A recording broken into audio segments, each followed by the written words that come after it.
Assalamualaikum warahmatullahi wabarakatuh. Waalaikumsalam warahmatullahi wabarakatuh. Bagaimana kabar kalian hari ini? Baik. Ada yang sakit? Ada. Siapa yang sakit? Banyak. Tidak ada. Sehat semua. Nah, maksudnya yang hadir hari ini ada yang merasa sakit atau tidak? Tidak lah, sehat semua lah. Baik. Ketemu lagi dengan Bapak dalam mata pelajaran bahasa Indonesia. Sebelum kita memulai kegiatan hari ini, kita berdoa dulu. Tolong ketua kelas pimpin, kita berdoa secara masing-masing. Silakan ketua kelas siapa? Sebelum mulai pelajaran kita hari ini, marilah kita berdoa. Setelah berdoa, Bapak akan mengecek kehadiran kalian melalui presensi ini. Siapa yang hadir silakan anjurkan tangannya.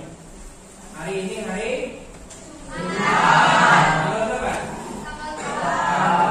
Baik, Adit. Hadir. Hari sebelum kita mulai pembelajaran, maka Bapak peringatkan bahwa setiap kita belajar harus menuntut sikap disiplin. Maka dari itu, tolong bersihkan atau rapikan pakaian kalian secara pribadi. Berikutnya, sebelum kita mulai pembelajaran lagi, kita hari ini akan menguji ingatan kalian tentang bahasa baku dan bahasa tidak baku. Bapak akan sebutkan bahasa atau kosakata tidak baku, maka kalian tentukan apa padanan kosakata bakunya. Bapak tunjuk saja ya. Iya. Yang pertama, Atika Eka Widiawati. Atika lah. Baik. Kalau Bapak sebut esok, apa kata bakunya? Besok. Baik, terima kasih. Ikomang Armagete. Baik. Ikomang, bagaimana kalau kosakatanya adalah nasihat? Nasihat. Jadi perlu diingat dari kosakata tadi, meskipun kita menggunakan sehari-hari, tapi ada kosakata baku yang diakui secara benar. Paham? Baik, berikutnya Bapak mengingat pembelajaran sebelumnya, kalian belajar tentang teks cerita sejarah. Ada yang ingat teks cerita sejarah itu apa? Sebelumnya kita belajar teks cerita sejarah, Elsika atau Okta? Teks yang menceritakan sejarah lah. Baik, terima kasih. Terima kasih Suprihatin sudah membantu Bapak. Kata Suprihatin, tes sejarah itu adalah tes yang menceritakan sejarah, betul. Jadi ada sebuah cerita yang dilatar belakangi oleh sejarah, baik itu bangsa kita atau daerah tersebut. Nah itulah. Kemudian Bapak kaitkan lagi, kita belajar hari ini tentang teks editorial. Teks editorial. Dan kemarin sudah kita belajar tentang teks sejarah. Apa keterkaitan keduanya? Jadi beginilah.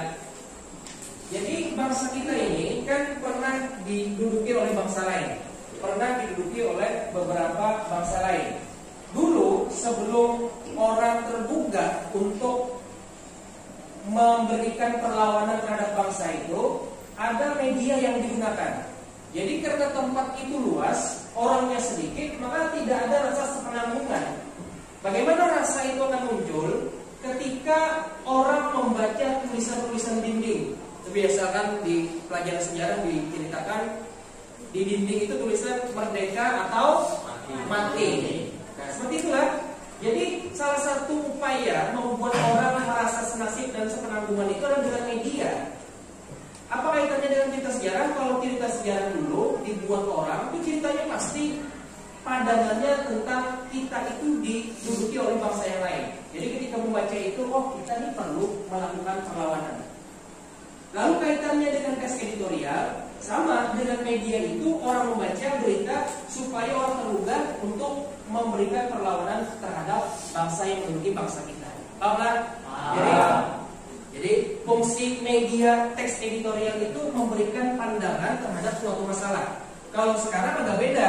Kalau dulu mungkin pas, oh kita ini supaya merdeka harus diberikan perasaan senasib sepenanggungan. Makanya di tembok-tembok dulu ditulis tuh merdeka atau mati. Nah itu keterkaitannya. Jadi cerita sejarah itu terkait juga dengan teks editorial, dalam hal ini media penyampaian. Baik. Kemudian, apa tujuan pembelajaran kita hari ini? Peserta didik mampu menganalisis struktur dalam teks editorial, itu yang pertama. Kemudian yang kedua, peserta didik mampu menganalisis kebahasaan yang digunakan dalam teks editorial. Jadi itu tujuan pembelajaran kita hari ini. Kemudian apa manfaat pembelajaran kita hari ini? Jadi begini kan, nanti kalian memahami teks editorial itu bagaimana? Ketika kalian memahami teks editorial, kalian tahu bahwa teks editorial itu memiliki sudut pandang. Gitulah. Jadi yang namanya pendapat terhadap isu masalah itu dibaca dari sudut pandang yang lain. Misal kasus yang terjadi sekarang apa sih? Kalau boleh tahu, Pak. Kasus yang paling hangat sekarang apa? Verdi Sambo. Apa lagi? Apa lagi? Siapa pelakunya? Nah, itu kalau kita tanya ke 30 orang ini, itu pendapatnya berbeda. Kata si ini Rizky Bilar yang pelakunya, kata ini Lestinya yang salah. Itu kan beda-beda. Jadi supaya kita tahu pendapat dari orang lain, ya dari teks editorial ini, isu masalah itu diangkat pendapatnya dari teks editorial ini. Baik. Lalu apa penilaian kita hari ini? Hari ini penilaiannya ada dua. Pertama, unjuk kerja ketika nanti kalian bapak persilangan berkelompok. Kemudian yang kedua, nanti ada kita kuis dengan kuisis menggunakan gawai kalian. Apakah kalian sudah siap belajar hari ini? Ya. Baik, bapak berikan waktu 10 menit untuk membaca teks milik Media Indonesia yang diterbitkan pada 7 September. Itu judulnya Tanggalkan Mental Kekerasan. Coba silakan dibaca, dimulai dari sekarang. Silakan. Baik. Lalu apa yang kita bahas hari ini? Yang kita bahas hari ini adalah struktur teks editorial dan kebahasaannya. Yang pertama adalah struktur. Apa itu struktur kita? Struktur itu artinya susunan. Jadi dalam teks editorial ada unsur yang membangunnya, yaitu struktur itu tadi. Ada 3. Yang pertama, pernyataan pendapat. Yang kedua, argumentasi. Yang ketiga,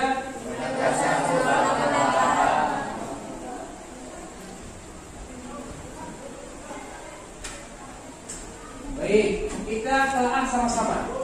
Ada 3 struktur dalam teks editorial. Pertama adalah pernyataan pendapat. Ada 2 istilah di situ. Ada katanya ada 2. Ada pernyataan pendapat.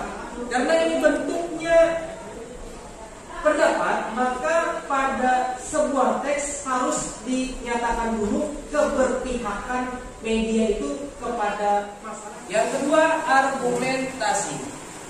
Apa itu argumentasi juga? Pendapat, fakta, apa lagi? Sudut pandang, apa?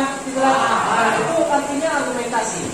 Seolah-olah dia memberikan kepada halayak ramai, ini yang meninggal sakit hati sekali, pedih sekali. Anak meninggal itu luar biasa sakitnya. Nah itu kan, tapi itu bukan korban, bukan keluarga korban. Paham? Baik.